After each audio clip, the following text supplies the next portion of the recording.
चित्तौड़ दर्शन में आज समाचारों में पुनः आप सभी का स्वागत है। चित्तौड़गढ़ नगर एवं जिले भर में 2 अप्रैल गुरुवार को हनुमान जयंती विभिन्न आयोजन के साथ मनाई जाएगी। इस अवसर पर हनुमान मंदिरों में आकर्षक विद्युत सजावट भी की गई है। चित्तौड़गढ़ के उपनगरीय क्षेत्र सैंती एवं शहरी क्षेत्र में अनोखा हनुमान मंदिर से इस अवसर पर अखाड़ा प्रदर्शन के साथ शोभा यात्रा का आयोजन भी किया जाएगा एवं हवन के साथ ही अन्य कई कार्यक्रम आयोजित किए जाएंगे, जिसको लेकर बुधवार दिन भर विभिन्न हनुमान मंदिर में तैयारियां जोर शोर से जारी रही। चित्तौड़गढ़ के शहरी क्षेत्र में गोल प्याऊ पर स्थित है हजरत काजी चंद पीर शाह की दरगाह। इस दरगाह में इन दिनों उर्स का आयोजन चल रहा है, जिसमें विभिन्न स्थानों से बड़ी संख्या में जायरीन भाग लेने के लिए आए हुए हैं। उर्स का समापन 2 अप्रैल गुरुवार को होगा और उर्स के अवसर पर रक्तदान शिविर का आयोजन 1 अप्रैल बुधवार को किया गया, जिसमें बड़ी संख्या में युवाओं ने बढ़ चढ़कर भाग लिया। चित्तौड़गढ़ के शहरी क्षेत्र में गोल प्याऊ स्थित हजरत काजी चंद पीर शाह का 98वां का उर्स का समापन गुरुवार को कुल की फातह के साथ होगा। दरगाह कमेटी के सदर सैयद दौलत अली ने बताया कि बुधवार को असर बाद चादर शरीफ का जुलूस निकाला गया, जो शहर के विभिन्न मार्गों से होता हुआ दरगाह पहुंचा। मंगलवार को देर रात कव्वालों ने सूफियाना कलाम पढ़े। गुरुवार को प्रातः 9 बजे से कुल की रस्म शुरू होकर जोहर की नमाज से पहले रंग पड़ा जाएगा। इसी के साथ 5 दिवसीय उर्स का समापन हो जाएगा। उर्स के अवसर पर बुधवार को दरगाह परिसर में रक्तदान शिविर का आयोजन भी किया गया। इस दौरान 100 से अधिक यूनिट रक्तदान हुआ। गत 8 वर्षों से इसी तरह प्रति वर्ष उर्स के अवसर पर यह शिविर आयोजित किया जाता रहा है।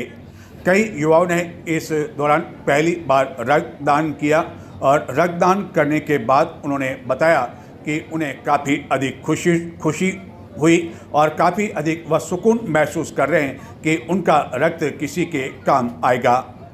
इस दौरान बड़ी संख्या में समाज जन मौजूद थे। यह रक्तदान जो कि इस शिविर के दौरान किया गया, चित्तौड़गढ़ स्थित चिकित्सालय में ज़रूरतमंद लोगों के काम आएगा। रक्तदान शिविर के लिए सवेरे से ही युवा यहां पहुंचने लगे थे एवं निर्धारित समय के बाद भी यह रक्तदान शिविर चलता रहा एवं कई युवा इस रक्तदान शिविर में यहां आकर रक्तदान करने में लगे रहे।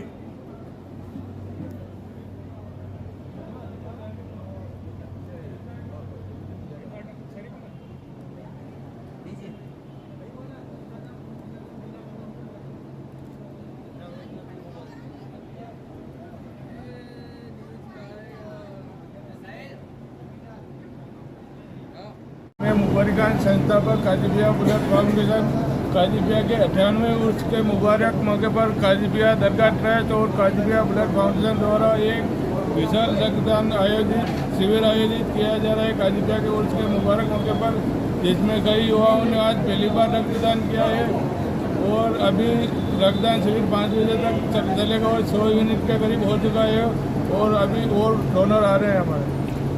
प्रति वर्ष जो उर्स आता है तो प्रति वर्ष इस तरह का शिविर आयोजित किया जाता है? जी सर, कंटिन्यू ये 8वां रक्तदान शिविर है हमारा, 8 साल से कंटिन्यू कर रहे हैं। और ये जो शिविर आयोजित किया जा रहा है, जो रक्तदान है, इसका उपयोग कहाँ किया जाएगा फिर? ये हॉस्पिटल गरीब बेसहारा थैलेसीमिया पीड़ित बच्चों के लिए सर। क्या नाम है आपका? अस्सलाम वालेकुम, मेरा नाम है सैयद शोएब अली। शोएब अली जी, हमें पता चला है कि आप यहाँ उर्स का जो है ये उर्स है, उसके उपलक्ष्य में आप पहली बार रक्तदान कर रहे हैं? जी हाँ, सरकार काजी चंद पीर शाह रहमतुल्लाह अलैह से निस्बत रखता हूँ मैं और हमेशा आता हूँ। 98 में उर्स के मौके पर सरकार के यहाँ जो ब्लड डोनेशन कैंप है, इसमें मैं आज पहली बार ब्लड मैंने दिया है और 98वां नंबर अल्हम्दुलिल्लाह मेरा ही है शोएब अली का। चलो, ये एक बहुत बड़ा सहयोग है और आपको उसकी किस्मत भी है। रक्तदान देने से पहले क्या मन में किसी तरह का कोई डर भय हुआ कि मैं दूं या नहीं दूं या नहीं दूं? कोई डर नहीं है, सरकार काजी पिया की दुआएं हैं, सरकार का हाथ है हम पे, तो किस बात का डर है। और रक्तदान देने के बाद अब अपने आप को कैसा महसूस कर रहे हैं? बहुत अच्छा फील कर रहा हूँ और मुझे इस बात की खुशी है जो मैंने सरकार की शान में जो इस प्रोग्राम में जो ब्लड दिया है वो किसी न किसी के काम आएगा इंशाल्लाह। पहली बार 1 अप्रैल से नवीन शिक्षण सत्र आरंभ किया गया, जिसको लेकर शिक्षा मंत्री का कहना था कि इसके लिए जो कदम उठाए गए वह काफी सोच समझकर उठाए गए। एवं सरकार की ओर से यह भी दावा किया गया कि जब 1 अप्रैल को पहली बार नवीन शिक्षण सत्र आरंभ होगा तो सभी विद्यार्थियों को सभी पाठ्य पुस्तकें समय पर मिल जाएगी। लेकिन कई किताबें अभी तक कुछ विद्यार्थियों को विभिन्न जो विषय हैं, कक्षाएं हैं, उन्हें नहीं मिल पाई और अगले कुछ दिनों तक इंतजार करना पड़ेगा। वहीं 1 अप्रैल से नवीन शिक्षण सत्र आरंभ कर दिए जाने की वजह से कई अवकाश में भी कटौती की गई है, जिसको लेकर शिक्षक संगठनों में आक्रोश याते और उनके द्वारा शिक्षा मंत्री को पत्र आदि लिखे जा रहे हैं। चित्तौड़गढ़ नगर एवं जिले सहित प्रदेश में इस बार सरकारी स्कूलों का नया शैक्षणिक सत्र 1 अप्रैल यानी कि बुधवार से शुरू हो गया। अब तक बीते वर्षों में हर साल 1 जुलाई से शैक्षणिक सत्र का आगाज होता आया, लेकिन इस बार शिक्षा विभाग ने समय से पहले पढ़ाई शुरू करने का बड़ा फैसला लिया, जिसका उद्देश्य बच्चों का समय पर नामांकन और बेहतर शैक्षणिक परिणाम सुनिश्चित करना है। हालांकि सरकार ने दावा किया था कि 1 अप्रैल को जब स्कूल खुलेंगे तो सभी बच्चों को पाठ्य पुस्तकें उपलब्ध हो जाएगी, लेकिन गांधीनगर क्षेत्र में स्थित पाठ्य पुस्तक मंडल से जब जानकारी ली गई तो बताया गया कि विभिन्न क्लासों की कई किताबें अब तक पहुंच नहीं पाई है और वह आने पर ही वह दी जा सकेगी। एवं यह भी कहा गया कि पहली, दूसरी, 5वीं, 6ठी, 7वीं एवं 8वीं कक्षा के विद्यार्थियों को आगे से विभिन्न पुस्तकें नहीं आने के कारण उन तक नहीं पहुंचाई जा सकी। हालांकि इसके बावजूद गत वर्ष के मुकाबले यदि पाठ्य पुस्तकों की बात की जाए जो कि निःशुल्क दी जाती है, वह संतोषजनक कही जा सकती है। आखिरकार 1 अप्रैल से इस वर्ष नया शैक्षणिक सत्र आरंभ क्यों करना पड़ा, इस बारे में राजस्थान के शिक्षा मंत्री मदन दिलावर ने बताया कि भाई और बहनों, आप सबको राम राम। आप सबको पता है राजस्थान शिक्षा विभाग का शैक्षिक सत्र 1 अप्रैल से प्रारंभ हो रहा है, यानी अब स्कूल 1 अप्रैल से खुलेंगे। इसके साथ साथ छात्रों का प्रवेश उत्सव भी मनाया जाएगा, यानी बच्चों को स्कूल में भर्ती करने का महोत्सव मनाया जाएगा। और इसमें हमारे माननीय शिक्षकगण घर घर जाएंगे, बच्चों के अभिभावकों से मिलेंगे, उनसे आग्रह करेंगे कि आपके बच्चों को सरकारी स्कूल में भर्ती कराइए, ताकि वो अनपढ़ ना रह जाए, वो भी स्कूल तक पहुंचे, अच्छी शिक्षा प्राप्त करे। वहां पर हम स्कूल में जो ही जाएंगे बच्चे, सबको पाठ्य पुस्तकें उनके हाथों में दे देंगे तथा उनके यूनिफॉर्म यानी पोशाक की राशि भी प्रवेश उत्सव समाप्त होते होते सबके खातों में सरकारी खजाने से डाल देंगे, ताकि सभी बच्चे अपनी सरकार की तरफ से नियत गणवेश है यानी यूनिफॉर्म में वो सिलवा सके। लेकिन आप सब लोगों से मेरा आग्रह है, हमारा राजस्थान का कोई भी बच्चा स्कूल से अछूता ना रहे, इसलिए आप सब अपने बच्चों को भेजिए और साथ में अपने पड़ोसी को भी अपने बच्चों को सरकारी स्कूल में भेजने के लिए प्रोत्साहित कीजिए। आपको बहुत नए वित्तीय वर्ष के पहले दिन यानी कि 1 अप्रैल को जब चित्तौड़गढ़ और जिले के लोग सवेरे नींद से उठे, मोबाइल हाथ में लिया, सोशल मीडिया पर खबरें डाली, तो सवेरे सवेरे यह खबर मिली कि चित्तौड़गढ़ के जिला कलेक्टर आलोक रंजन का तबादला कर दिया गया है। श्री गंगानगर से डॉक्टर मंजू चौधरी को नया जिला कलेक्टर बनाया गया, जो कि इससे पहले उदयपुर, वल्लभनगर एवं अन्य कई स्थानों पर काम कर चुकी है और लंबा उन्हें अनुभव है। चित्तौड़गढ़ के जिला कलेक्टर के स्थानांतरण की पटकथा उस समय ही गत दिनों लिख दी गई थी, जबकि बेगू के विधायक डॉक्टर सुरेश धाकड़ से उनकी सार्वजनिक तौर पर भी तीखी बहस हो गई थी। जिसको लेकर बाद में विधायक द्वारा चित्तौड़गढ़ के विधायक के साथ ही अन्य विधायकों को लेकर चित्तौड़गढ़ के जिला कलेक्टर के स्थानांतरण को लेकर कहा गया और सभी विधायकों ने कहा कि निश्चित रूप से सरकार तक यह बात पहुंचाई जाएगी और सरकार तक यह बात भी पहुंचाई गई और सरकार द्वारा कहा गया कि जब कभी जिला कलेक्टर के स्थानांतरण की सूची जारी होगी तो उसमें निश्चित रूप से चित्तौड़गढ़ के जिला कलेक्टर का नाम भी होगा और आखिरकार ऐसा ही हुआ। उनका तबादला यहां से जोधपुर कर दिया गया। 2 वर्ष से कुछ अधिक दिनों तक चित्तौड़गढ़ में जिला कलेक्टर के रूप में कार्य करने वाले आलोक रंजन के स्थानांतरण के बारे में नए वित्तीय वर्ष के पहले दिन जब चित्तौड़गढ़ एवं जिले के लोगों को जानकारी मिली तो अधिक आश्चर्य नहीं हुआ, क्योंकि अधिकांश यह मानकर चल रहे थे कि राज्य सरकार द्वारा जब कभी जिला कलेक्टर के स्थानांतरण की सूची जारी की जाएगी तो उसमें चित्तौड़गढ़ के जिला कलेक्टर आलोक रंजन का नाम अवश्य होगा। 2 वर्ष तक चित्तौड़गढ़ में जिला कलेक्टर के रूप में काम किए जाने के दौरान उन्होंने ऐसा कोई नवाचार नहीं किया जिसके कारण चित्तौड़गढ़ जिले के लोग उन्हें याद कर सके, जबकि इससे पहले कई ऐसे जिला कलेक्टर आए जिन्होंने कई ऐसे काम किए जिसके कारण आज भी वह लोगों के दिल में छाए हुए हैं एवं लोग आज भी उन्हें याद किया करते हैं। एक जिला कलेक्टर वह भी थे जबकि उनके स्थानांतरण को लेकर चित्तौड़गढ़ के इतिहास में पहली बार स्वेच्छा से 5 दिन तक चित्तौड़गढ़ के बाजार बंद रहे थे। कलेक्ट्री चौराहे पर लोग डेरा डाले रहे। यह बात अलग है कि उनका स्थानांतरण का आदेश निरस्त नहीं हो पाया था। आलोक रंजन के स्थान पर डॉक्टर मंजू अब चित्तौड़गढ़ में 91 जिला कलेक्टर के रूप में कार्यभार ग्रहण करेगी और माना जा रहा है कि इसी सप्ताह वह पदभार ग्रहण कर सकती है। जो 2016 बैच की IAS अधिकारी है, डॉक्टर मंजू मूल रूप से झुंझुनू की निवासी है, जिन्होंने अपने प्रशासनिक कैरियर की शुरुआत उदयपुर में सहायक कलेक्टर के रूप में की थी। इसके बाद उन्होंने केंद्र सरकार के फूड प्रोसेसिंग इंडस्ट्री मंत्रालय नई दिल्ली में असिस्टेंट सेक्रेटरी के रूप में भी काम किया। उदयपुर के वल्लभ नगर में सहायक कलेक्टर और एग्जीक्यूटिव मजिस्ट्रेट फास्ट ट्रैक के पद पर भी उन्होंने अपनी सेवाएं दी। इसके अलावा उदयपुर में ही सब डिवीजनल ऑफिसर बड़गांव और जिला परिषद में चीफ एग्जीक्यूटिव ऑफिसर के रूप में भी अपनी सेवाएं प्रदान की।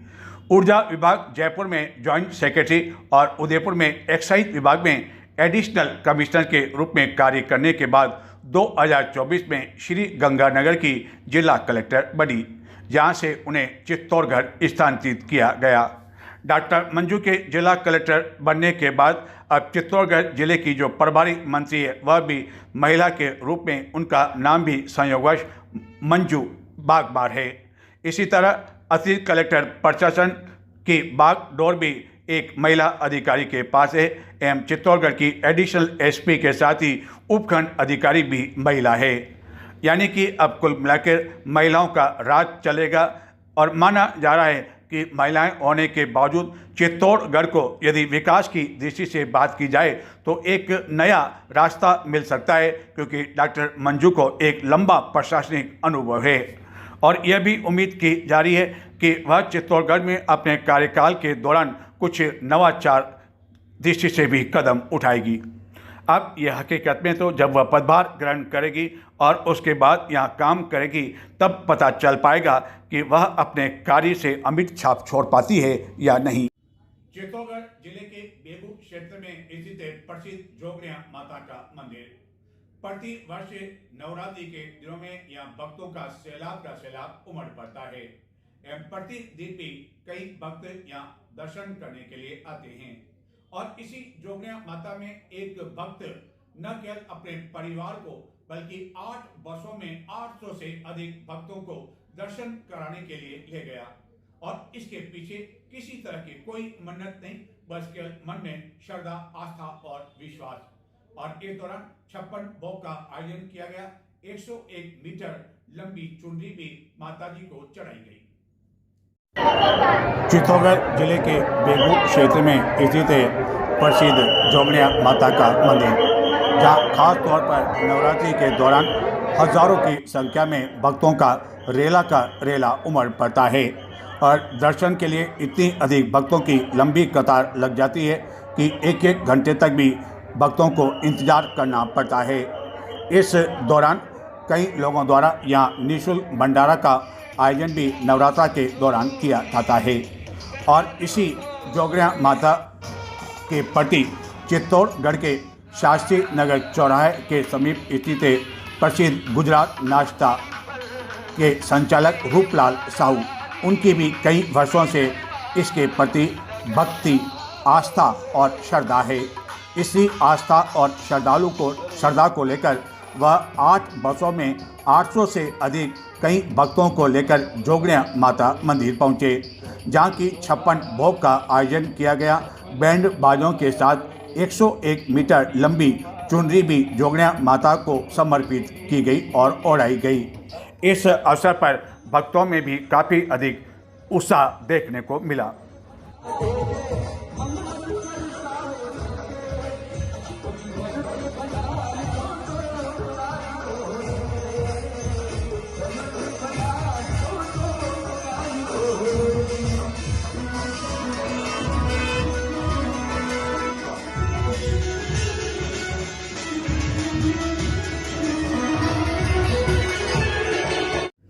चित्तौड़गढ़ जिले के गंगरार क्षेत्र में स्थित मेवाड़ विश्वविद्यालय एक बार फिर से सुर्खियों में है, पूरे राजस्थान में चर्चा में है।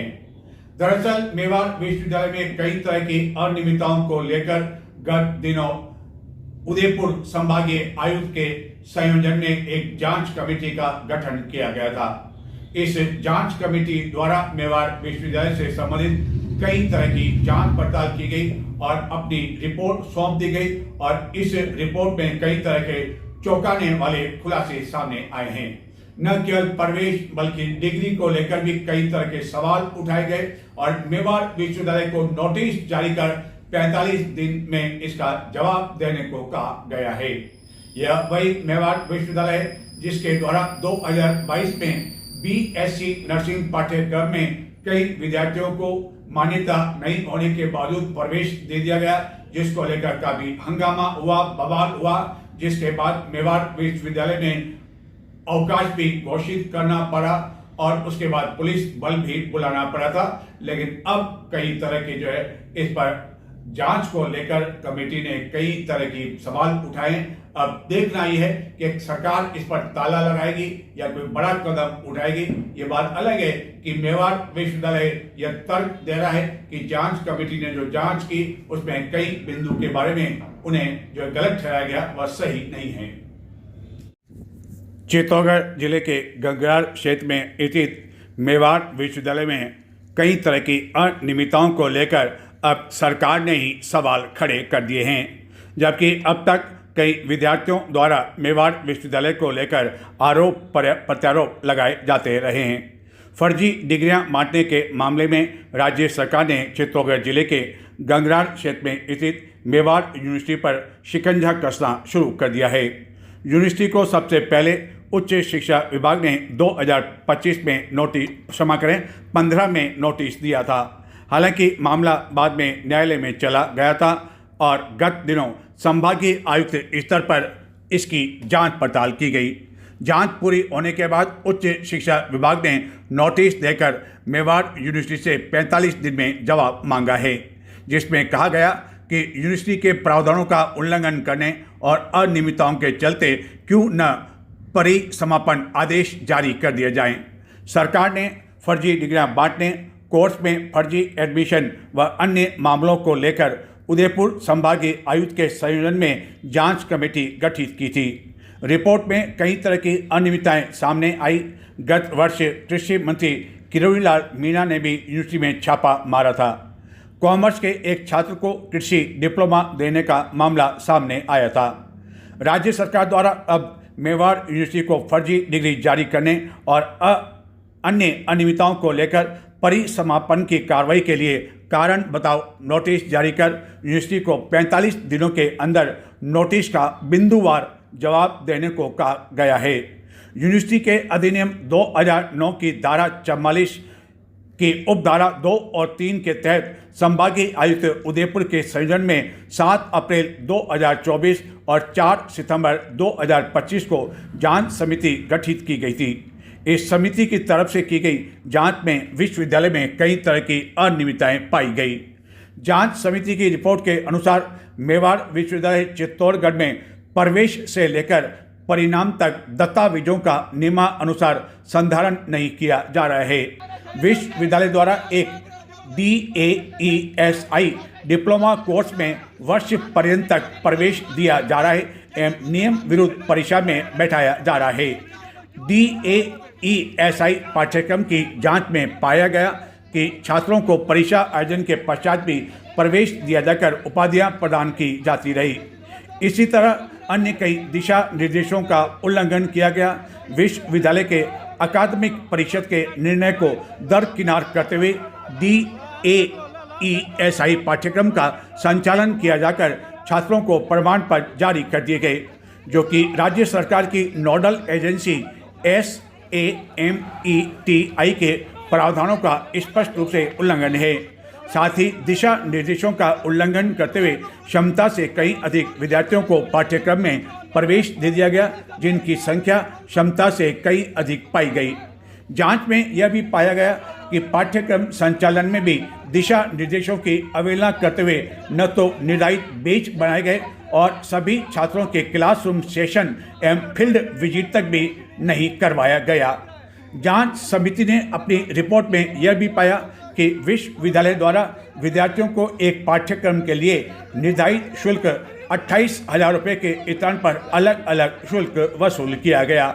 इस तरह जांच समिति ने अपनी लंबी चौड़ी जांच रिपोर्ट सरकार को सौंप दी है और अब मेवाड़ विश्वविद्यालय को 45 दिन का समय दिया गया है। अब देखना यह है कि इस तरह की कई अनियमितताएं स्पष्ट तौर पर जांच में सामने आने के बाद जिन राजनेताओं का संरक्षण इस मेवाड़ विश्वविद्यालय को मिला हुआ है, जिसके कारण अब तक मेवाड़ विश्वविद्यालय बच रहा है, क्या उनका संरक्षण आने वाले दिनों में भी मिल पाएगा और क्या वह राजस्थान की भाजपा सरकार से इस मेवाड़ विश्वविद्यालय को इतनी अनियमितताएं सामने आने के बाद बचा पाने में सफल हो पाएंगे या नहीं, ये तो आने वाले दिनों में ही पता लग पाएगा। और अब तक न जाने कितने ही मंत्री, प्रशासनिक अधिकारी, जिले के आला अधिकारी मेवाड़ विश्वविद्यालय पहुंचकर विभिन्न कार्यक्रम के दौरान जो विश्वविद्यालय को लेकर कसीदे पढ़ा करते थे, क्या अब भी वह कसीदे पढ़ा करेंगे या उनके कदम इस जांच रिपोर्ट आने के बाद हमेशा हमेशा के लिए रुक जाएंगे, यह तो आने वाले दिनों में ही पता चल पाएगा। हिंदुस्तान जिंक चंदेर में 55वां राष्ट्रीय सड़क सुरक्षा माह का समापन समारोह आयोजित किया गया। इस अवसर पर सड़क सुरक्षा को लेकर विभिन्न कार्यक्रम भी प्रस्तुत किए गए एवं कर्मचारियों को सड़क सुरक्षा को लेकर शपथ दिलाई गई। चित्तौड़गढ़ के चंदेरिया लेड जिंक लिमिटेड में 55वें राष्ट्रीय सुरक्षा माह का समापन समारोह आयोजित किया गया। इस अवसर पर वरिष्ठ निरीक्षक कारखाना एवं बॉयलर सूरज प्रकाश जहांगीर ने कहा कि सुरक्षा केवल नियमों और मशीनों से नहीं आते हैं, बल्कि लोगों की जागरूकता, भागीदारी और जिम्मेदारी से आती है और इसके लिए लोगों को जिम्मेदार होना होगा। इस अवसर पर चंदेरिया स्मेल्टिंग कॉम्प्लेक्स के IBU CEO आलोक रंजन ने कहा कि विकसित भारत के लक्ष्य में सुरक्षा और स्वास्थ्य प्रमुख है। सुरक्षा प्रमुख बालचंद पाटीदार ने सभी अतिथियों का स्वागत किया। सुरक्षा सप्ताह के दौरान सुरक्षा rally, run for safety marathon एवं कॉलोनी में सुरक्षा जागरूकता सहित अन्य कई कार्यक्रम आयोजित किए गए। समापन के दौरान विजेताओं को अतिथियों द्वारा पुरस्कृत किया गया। समारोह में पायरो, हाइड्रो, कॉमन एवं CPP की टीम ने नुक्कड़ नाटक के माध्यम से सड़क सुरक्षा को लेकर सुरक्षा जागरूकता का संदेश दिया। इस अवसर पर बड़ी संख्या में जिंक के अधिकारी एवं कर्मचारी मौजूद थे। मैं यही सुनना चाहता था, मुझे पता था हाँ बाबू भाई कि मेरे शेर अच्छा काम करके आएगा। बाबू भाई वो बताना थोड़ा दे कैसे शिकार की। बाबू भाई मैं गया मेरे शिकार के पास, बस वो देखो पट्टी के अंदर घुस रहा है, लाल पट्टी के अंदर घुस रहा, हाँ लाल पट्टी के अंदर जैसे ही घुसा, ऊपर से गिरा, इसके ऊपर बस्तू हो गया शिकार। फट गया। हाथ तो हाथ मार दिया सर। यही तो हम चाहते हैं मेरे से, बहुत मेरे दिल के टुकड़ा है तू रे। बस बाबू भाई, वो शिकार यही से जाएगा, उसके सर में पट्टी भी मारने का है। बाबू भाई ये जा रहा है शिकार। बहुत बढ़िया। जल्दबाजी के चक्कर में शॉर्टकट अपनाया, लाल पट्टी बंदी थी, मैंने देखा नहीं था, लाल पट्टी उठाई, जैसे अंदर घुसा लाइन ऑफ फायर में, ऊपर से कुछ गिरा और मेरा सिर फूट गया। और प्रोडक्शन किया है, तो इसलिए भी आप सब बधाई के पात्र हो। जैसा कि पालचंद जी ने बताया, सुरक्षा में कुछ चूक रह गई, मतलब ओवरऑल हमने अगर सुरक्षा आंकड़ों की बात करें तो हमने काफ़ी अच्छा काम किया, लेकिन फिर भी कुछ हादसे ऐसे हुए जो कि अवॉइडेबल थे, जो हम थोड़े सतर्कता पूर्वक रहते तो वो जो MTI थे वो LTI नहीं होते और हमारा टोटल जो सेफ्टी परफॉर्मेंस है बहुत अच्छा दिखता। लेकिन कोई बात नहीं, ये एक्चुअली इससे हमको सीख लेने की ज़रूरत है, इससे सबक लेने की ज़रूरत है और हमेशा ये दृढ़ संकल्प और ये निश्चय करने की ज़रूरत है कि हम जो गलतियां हुई उसको सुधारें और अच्छा काम करें। और जैसा कई लोगों ने बोला कि सुरक्षा जो है कोई एक दिन या किसी एक काम में नहीं हो सकता है, ये हर पल। करीब 4:03 पर उस शिप में धमाका हुआ और धमाका इतना तेज था कि वो जो शिप था वो 2 टुकड़ों में टूट गया और पास में खड़े कम से कम 10 से 12 जो बड़े बड़े जहाज थे वो पानी में सिंक हो गए। एक 4000 टन का जो जहाज था वो पानी पे तैर रहा था, धमाका हुआ तो वो सरफेस पे आ गया। आप इमेजिन कर सकते हैं कि कितना बड़ा धमाका हुआ होगा। तो फायर कितनी नुकसानदायक हो सकती है, क्योंकि हमारा प्लांट भी एक केमिकल प्लांट है, हम लोग भी यहाँ बहुत सारी चीज़ें स्टोरेज करते हैं, HSD, LDO, गैस, छोटी मोटी घटनाएं अपने प्लांट के अंदर में हो रही है। तो जितने भी साथी यहाँ बैठे हुए हैं, मैं उनको ये बताना चाहूँगा कि हम लोग जो बेसिक चीज़ें जो अपना स्टैंडर्ड बोलता है, अगर उसकी पालना करेंगे तो इस टाइप की घटनाएं नहीं होगी। हमारा जो स्टैंडर्ड है जिसमें प्री ऑपरेशन चेकलिस्ट रहती है, परमिट अतिक्रमण के नाम पर फिर गाज गिरी उन छोटे हाथ ठेला व्यवसायों पर जो कि चित्तौड़गढ़ के साथ ही विभिन्न स्थानों से आने वाले यात्रियों को केवल 60 रुपए में भरपेट खाना खिलाते थे, गर्मा गर्म पराठे खिलाया करते थे। लेकिन अब लोगों को यह गर्मा गर्म पराठे खाने का आनंद नहीं मिल सकेगा, क्योंकि गाज इन पर गिरी जो कि गत कई वर्षों से रोडवेज बस स्टैंड के समीप अपना हाथ ठेला लगाकर अपने परिवार का गुजारा किया करते थे।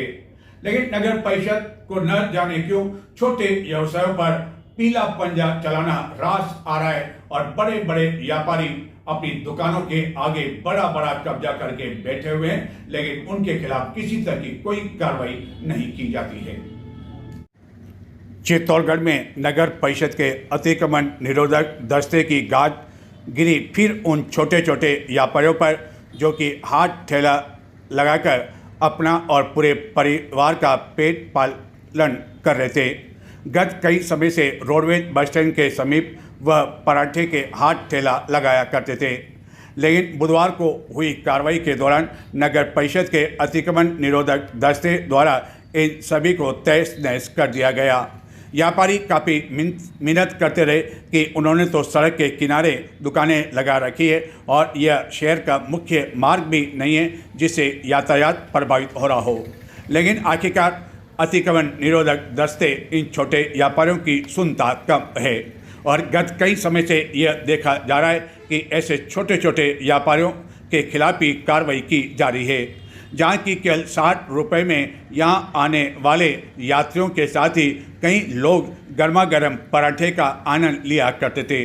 गर्मा गर्म दाल बाटी इन्हीं हाथ ठेलों में मिल जाया करती थी जो कि अब नहीं मिला करेगी और यही पराठे यदि बड़े रेस्टोरेंट पर लोग खाने के लिए जाएं तो इसके लिए उन्हें 200-300 रुपये देने पड़ते हैं और इसके साथ ही पुलिस कोतवाली के समीप भी ऐसे कई छोटे व्यापारियों को हटाने की कार्रवाई की गई। जबकि चित्तौड़गढ़ के शहरी क्षेत्र की बात की जाए या उपनगरीय क्षेत्रों की बात की जाए, बड़े बड़े व्यापारियों ने कई अवैध कब्जे कर रखे हैं। कई मकान और दुकानें तो नियमों को ताक में रखकर बना दी गई, लेकिन उनके खिलाफ कभी भी कार्रवाई नहीं होती। चित्तौड़गढ़ में कपासन मार्ग पर स्थित है जिंक कॉलोनी और जिंक कॉलोनी के सामने ही RK कॉलोनी में इन दिनों श्रीमद् भागवत कथा का आयोजन किया जा रहा है। अनुज दास महाराज के मुखार बिन से यह कथा की जा रही है, जिसमें बड़ी संख्या में न केवल RK कॉलोनी के बल्कि आसपास के लोग भी भाग ले रहे हैं और इस कथा से लाभान्वित हो रहे हैं। चित्तौड़गढ़ में कपासन मार्ग पर जिंक कॉलोनी के सामने स्थित राधा कृष्ण RK कॉलोनी में इन दिनों श्रीमद् भागवत कथा का आयोजन चल रहा है, जिसमें अनुदास महाराज द्वारा भागवत कथा से कई लोगों को लाभान्वित किया जा रहा है। इस कथा में न केवल इस कॉलोनी के बल्कि आसपास कॉलोनी से बड़ी संख्या में भक्तजन इस भागवत कथा से लाभान्वित हो रहे हैं एवं कई तरह की झांकियों आदि का भी इस दौरान आयोजन किया जा रहा है। भागवत कथा पर शुक्रवार को विराम लग जाएगा और इस दौरान बड़े पैमाने पर महाप्रसादी का आयोजन भी किया जाएगा। इस कथा के दौरान पुरुषों के मुकाबले महिलाओं की काफ़ी अधिक संख्या बुधवार को देखने को मिली। तू मेरो बड़ो प्यारो प्राण प्रिय ठाकुर जी ने देखी अच्छी मैया ये ऐसे ही कह रही है कि सच्ची बात से चूल्हे पर मैया ने रखो तो दूध अग्नियों को मिटाने की आवश्यकता है। और जब तक ये कुरीतियां नहीं मिटेगी, धर्म हमारे जीवन में नहीं आएगा, संस्कार हमारे जीवन में नहीं आएगा, तब तक बात बनने वाली नहीं है। बिना संस्कार के देश और संस्कृति कोई सुरक्षित नहीं रह सकता। इसलिए संस्कारों को जीवित रखिए। माताओं से भी हमारा निवेदन है, बहनों से निवेदन है कि अपने फैशन के दौर पर अंग प्रदर्शन करना मात्र फैशन को मत स्वीकार करिए, अपनी मर्यादा और अपने शील को अपने जीवन में धारण करिए। यही आपसे हमारी हमारा यहाँ बोले तो घूंघट उठाई के देख तो सही, और पीछे मुड़ के देखो तो देवर है एक चांटो जोर से लगा, वो दाई के तू कहां आ गए महाराज। और बताओ महाराज, ऐसे दौड़ करके गोपियां चली सबरे, पूरे गोकुल में हल्लो मच गयो, कन्हैया चोर कन्हैया चोर कन्हैया चोर कन्हैया। अच्छा ठाकुर जी चोर तो हैं, बोले क्या चुराते? बोले माखन चुराते। माखन का मतलब क्या है?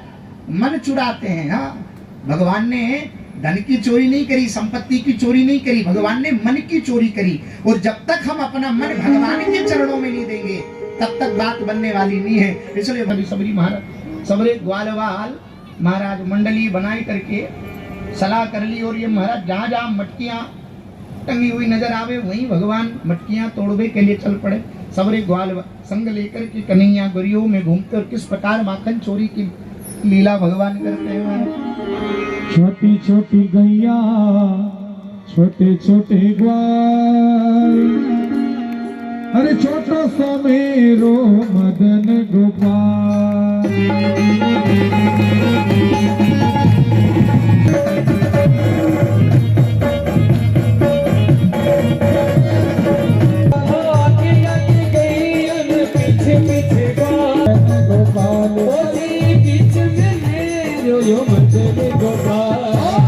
छोटी गैया छोटे छोटे बाल, छोटी छोटी गैया मोटे मोटे बाल।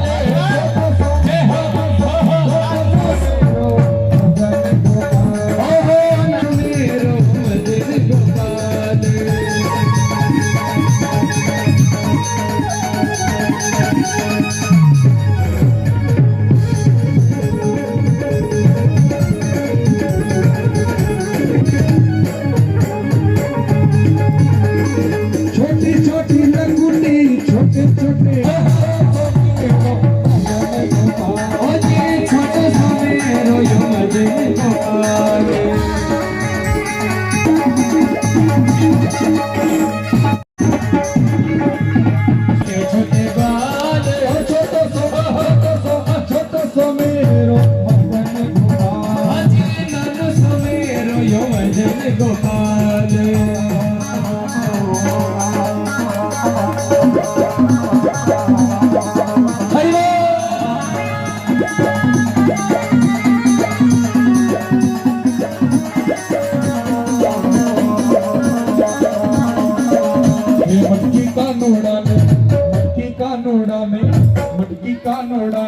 फोड़ी घर का सारा ही लड़े, मटकी का जोड़ा ने फोड़ी घर का सारा ही लड़े, ओ सारा ही लड़े घर का सारा ही लड़े, ओ सारा ही लड़े घर का सारा ही लड़े।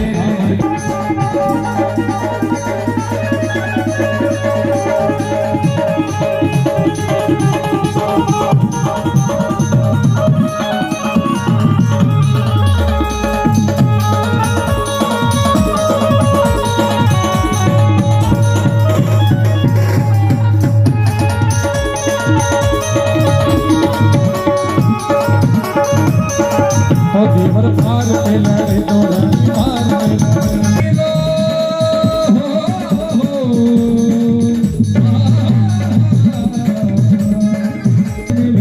मटकी मटकी मटकी का नोड़ा ने फोड़ी घर का सारा ही लड़े, मटकी का नोड़ा ने फोड़ी घर का सारा ही लड़े, फोड़ी घर का सारा ही लड़े।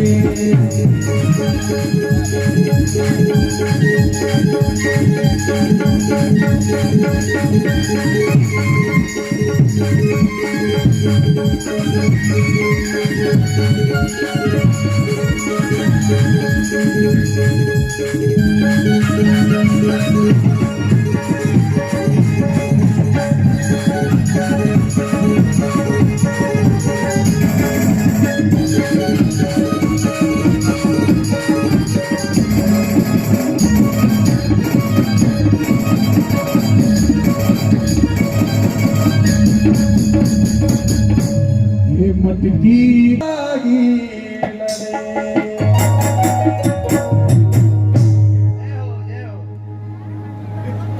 तो ये थे आज के समाचार। हम मुझे आगे दें। नमस्कार।